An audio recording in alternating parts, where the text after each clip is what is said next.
Assalamualaikum. Very good morning to Miss Angela.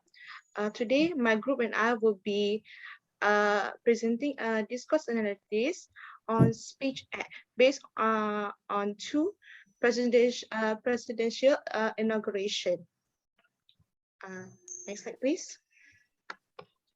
Okay, as we all know, a speech is a public declaration of a speaker's position.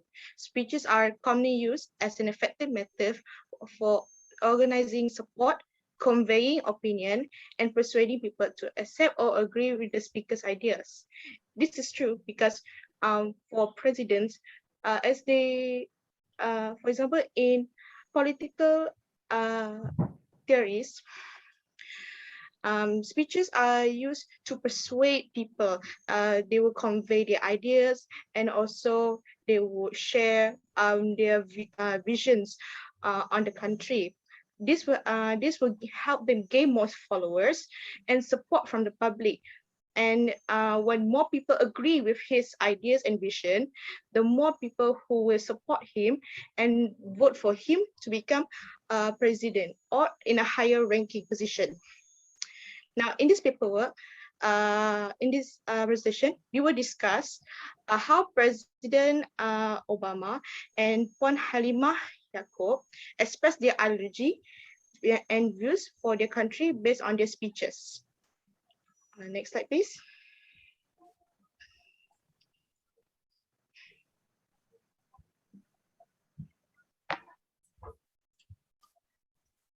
Hello everyone, my name is Muhammad Iqbal Hakim, and today I will be presenting about President Barack Obama's presidential speech, and we will be analyzing the critical discourse elements of his inaugural speech.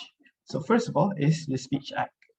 Now, President Barack Obama has a very pragmatic speech where he changes tone from time to time throughout his speeches. Next, he has multiple listeners.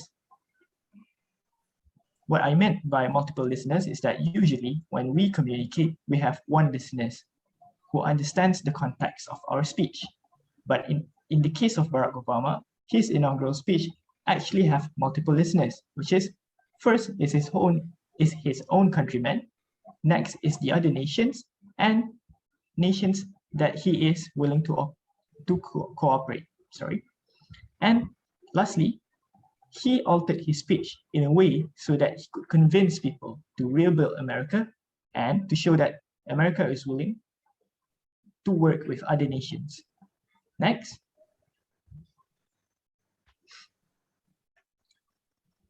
Lexis and phrase analysis. First is the wide use of repetition. So in the beginning of this speech, first 5 minutes of the speech, we see that President Barack Obama uses repetitions widely, such as the word "for us" when he mentions the forefathers, the founding fathers of America, struggled so hard to promise and to build a better life for all Americans. And he also uses the pronoun "we" as a way for him to establish a common ground between him and the American people. Next is the section and paragraph analysis. Now he begins his speech by thanking the former administration, which is President George W. Bush. And he continues on with recalling past milestones to establish the pride and the spirit of American citizenship. Lastly, before he ends his speech, he reminded of the past struggle that helps to shape America, which gives the American people spirit and conviction to move past dark times to make sure that they become a better citizen and overall contribute to the greatness of a new America. Next, I will explain the fact cloud theory of President Barack Obama's speech through 3 different dimensions. The first dimension is that President Barack Obama displayed high morality to all of his listeners, and he does so with charisma. Second dimension is his speech is all about bringing change to America and bringing change to the people around the world. And he also mentions that America is willing to work with other nations to establish or re-establish connections that has been strained before. Next is the third dimension, which is the social practice of the language. In the speech, he refers to the American people as his family, as his people. That way, he established a common ground where he and the American people are actually in tune. Next is the process of production and interpretation of the whole speech. Despite contrary belief, despite popular beliefs, the writer of the speech is not President Obama himself, but actually Jon Favreau. Jon Favreau has a very unorthodox way of writing speeches.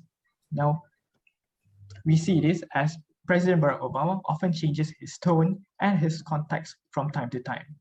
And the speech generally centers around rebuilding America, whether it is from the spirit or through encouraging people to work harder.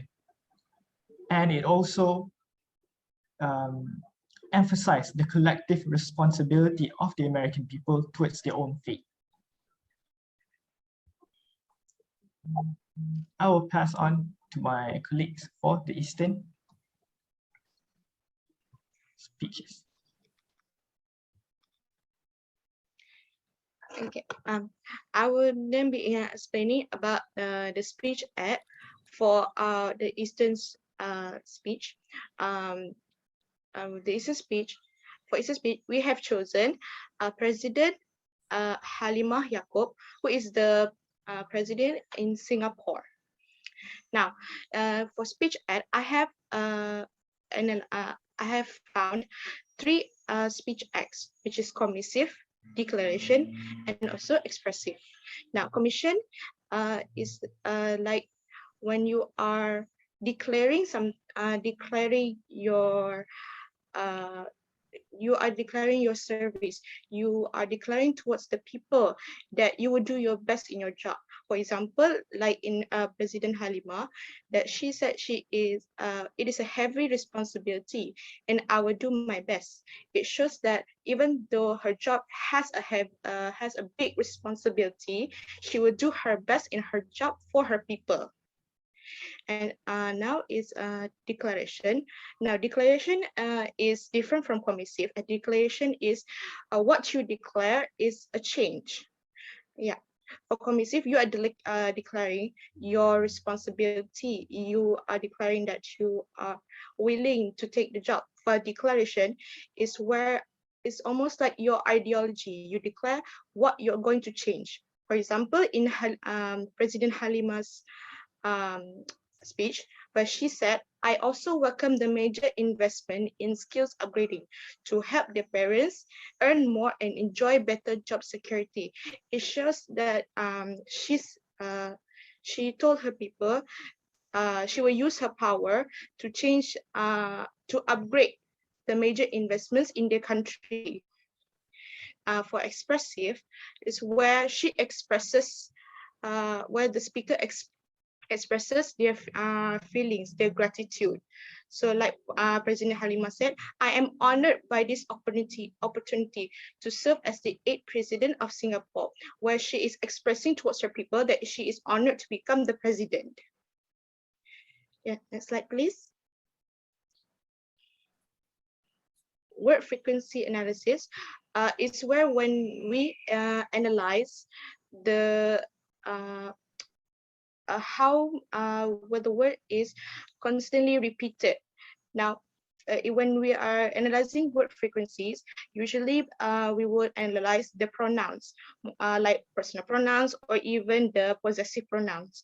Now, I have analyzed 10 pronouns. In those 10, I also have analyzed possessive pronouns, like I, you, we, they, your, us, and so on.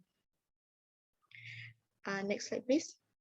Okay, so for lexis and phrase analysis for Halimah Yacob's speech. So basically, President Halimah Yacob's speech is that she often aligned herself with the common folk, where she put herself together with the society of Singaporean. So this spirit to build the Singaporean indicated in the form of phrases and lexis used by the president in her speech. So President Halimah Yacob also widely used the pronoun we and our to refer herself and the Singaporean people. So there are few phrases that I have identified in her speech. So for example, she mentioned that we are all united by our deep love for Singapore and our desire to see Singapore to do well and our determination to make it great home for all Singaporean, where this phrase we can see that she together with the Singaporean for a better nation.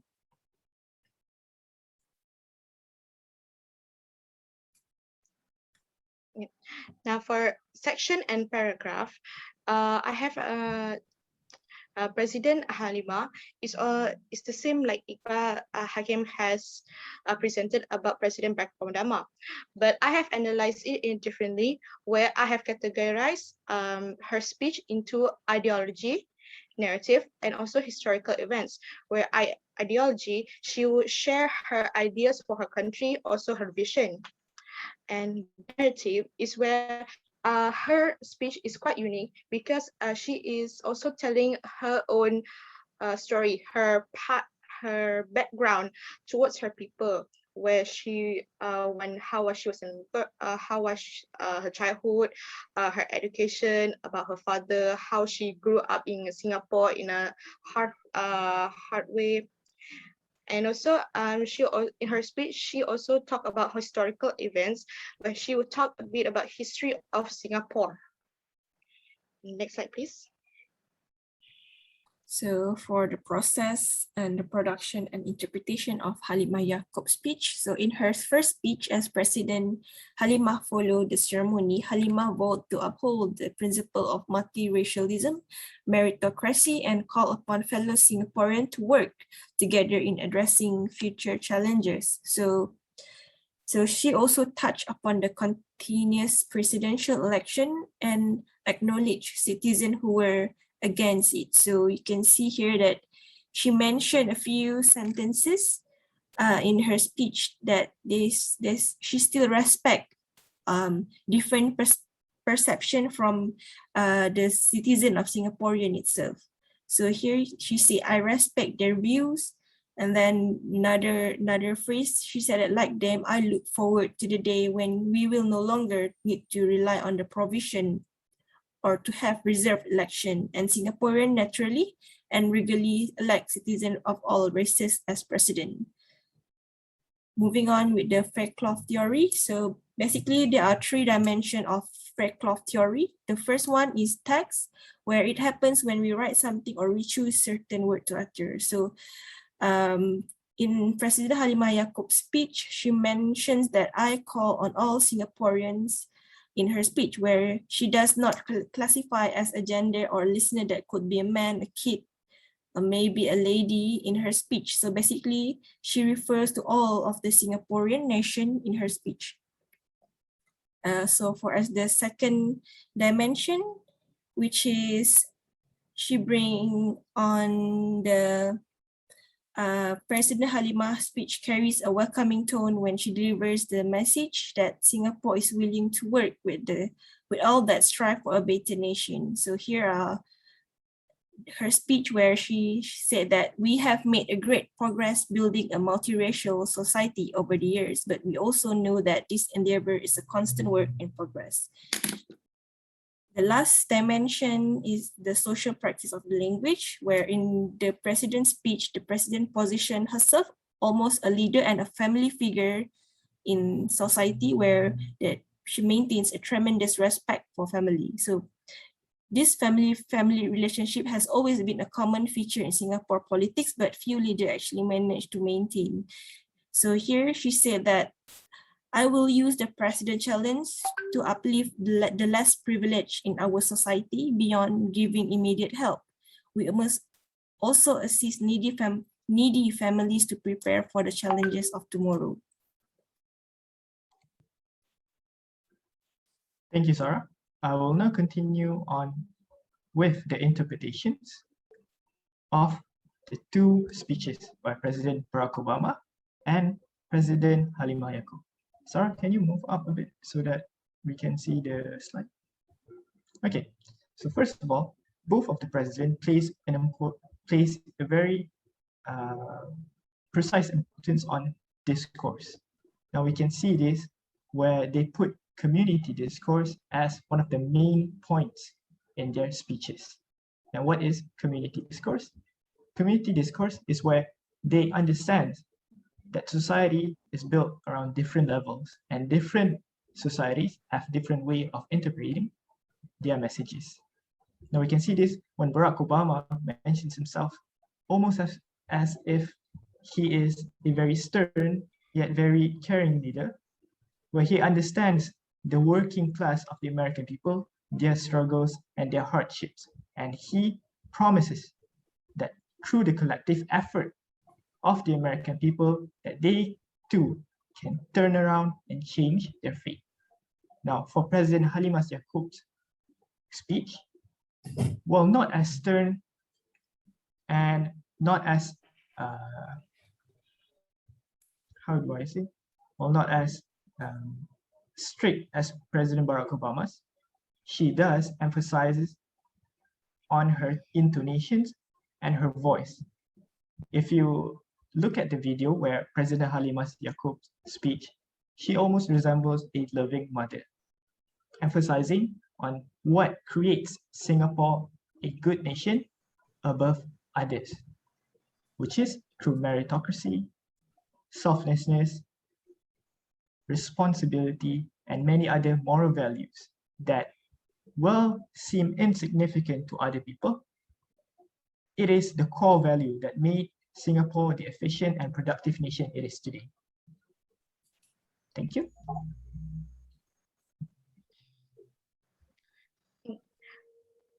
Okay. We can conclude that both presidents, both President Barack Obama and President Halimah, both have the same ideology, where they are caring about their people. They are wanting for a better for their country, but both of them would express their ideas, express their feelings in a different way. Where, like Iqbal has mentioned, that President Obama is a bit strict, he's a bit stern, that as if he was a true leader. He is like a boss in a company. He's strict towards his followers, but he is also concerned. He cares about his people. Where President Halimah, she is like a mother figure, where she is caring towards her people. She is thinking, she is caring about her people as if they are her children. Moreover, that both presidents shows that they are powerful leaders based on their speeches, that they are concerned towards the country, to the extent they are wanting to take the responsibility as president, where a president's role is really not easy to take care of, where you must respect also the law, and also respect people's decision, and also must always be open-minded towards any ideas of changes, and also must be able to take responsibility when making mistakes. So we can conclude for this presentation that ideology is every people ideology is different. Every people's ideology is almost the same. The difference is that how they express it. So that is from our group presentation. Thank you very much. Okay, that's it from our presentation. Thank you.